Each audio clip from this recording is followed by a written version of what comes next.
For Manchester United 4, Bournemouth 4. You know, it's interesting. With United's two previous permanent managers, Solskjaer and Ten Hag, the most common reason from the fans for wanting them to be replaced or fired in the end was that the team was scoring goals or winning games due to individual brilliance. The players were winning games themselves by scoring great goals or coming up with great moments of magic. Now, with this Manchester United team, I can't help but feel that the complete opposite is now happening. United are conceding goals or dropping points due to lapses of concentration or individual mistakes. Take the start of the second half, for example. There is no reason why you should go into halftime 2-1 up and then find yourself 3-2 down within 6 minutes of the restart. And I don't care what you think the team talk should have been like or what it lacked or what you think, Amorim should have said or what you think Bournemouth changed. There's just no excuse for 11 high-level professional footballers to go out after halftime and have a complete head loss, conceding 2 goals within 6 minutes. And this isn't the first time it's happened either. It actually feels like deja vu. 2 goals were conceded just after halftime against Nottingham Forest as well, and that was just over a month ago. Incidentally, Man United went on to draw that game as well. And the problem isn't something that you can even quantify. You can't put a metric on it, or you can't use data to sort of summarize what the problem is. The only thing that I see happening is the team just completely loses concentration, and it's so frustrating to watch. I mean, talking about statistics, bloody hell, this Manchester United team managed 24 shots on goal this game. They had 54% of the possession. They had about 130 more completed passes in the game. Recorded an XG of 3.29, I think it was, compared to Bournemouth's 1.89 or something, roughly like that. I mean, the list of statistics showing that Manchester United controlled this game,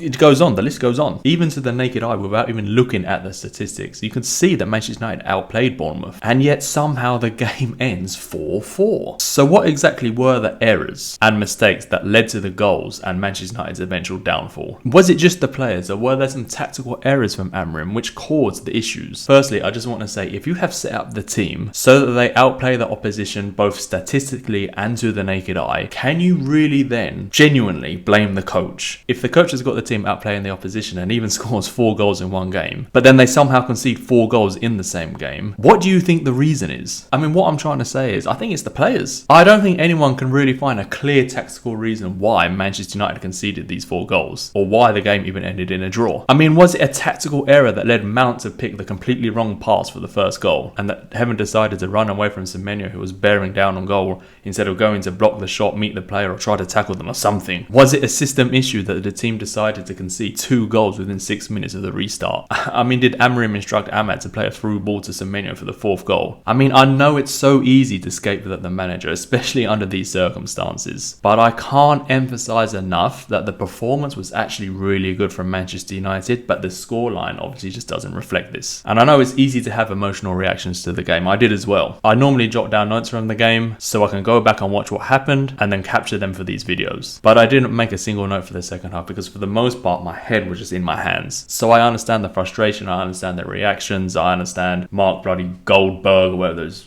fucking name is saying it's all Amorim's fault. But at the same time, you've got to be realistic and you have to realise there are some things on a football pitch, passes that occur, decisions that are made that the coach just can't influence. And a player's ability to concentrate, their decision making and just their general mentalities are probably the hardest things to coach, if they're at all even coachable at this level. And yeah, it is incredibly annoying because the first half performance especially was incredibly good. Possibly in terms of the play and the build-up play and the entertainment, it was maybe one of the best games that I've seen under Amorim. Some of the pressing and the desire to win the ball back was really good to watch, especially from the front 4. Mount especially was outstanding here though, tenaciously chasing after the ball, causing panic in Bournemouth and often regaining possession for United. Some of the build-up play was also fantastic, especially from Bruno, Ahmad, Cunha and Buemo and the aforementioned Mount. And actually Dalot as well, a player I've highlighted recently for his previous performances. I think he's actually doing really good. He's had 4 good games on the trot. My praise is not welcome by a lot of people in the comments, but he got another assist against Bournemouth here and actually should have had 2 as well. The team was really playing well, and of course it's a massive shame that the opportunity was missed to go forth. But please, let's not let the results cloud the positives and the reality of the situation and what is happening. Let's take a second to actually appreciate the fact that Manchester United even had the opportunity to go forth. If I said to you before the season started, Manchester United are going to be fighting for the Champions League spots, a top 4 position,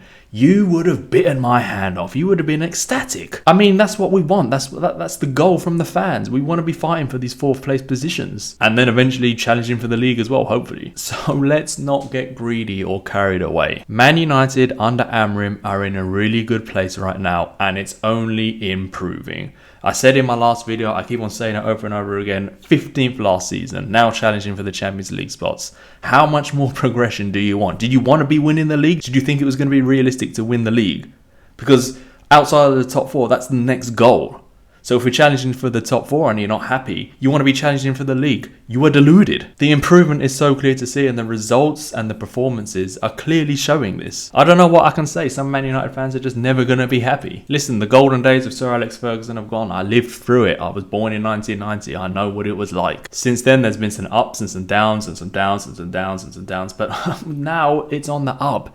So appreciate it, enjoy it, and ultimately just support the team. Get behind them. Stop being so toxic on social media and on Reddit. I mean, just look at it. Man United is still 6th place, only 2 points away from the Champions League spot. 2 points away from Chelsea, who were a couple of games ago meant to be having a challenge for the league title. And let's not forget, people said, oh, it was only Wolves last time. Arsenal struggled badly against Wolves. They just scraped by. Man United absolutely dominated them. Appreciate what we've got. But anyway, it is Aston Villa up next, which is going to be a huge test. I know that. So let's just shake this one off and get ready for another tough game. In the meantime, let me know in the comments what you thought of the game and what you thought was to blame. And if you enjoyed this video, please give it a like and consider subscribing to the channel, as it would really help. Cheers.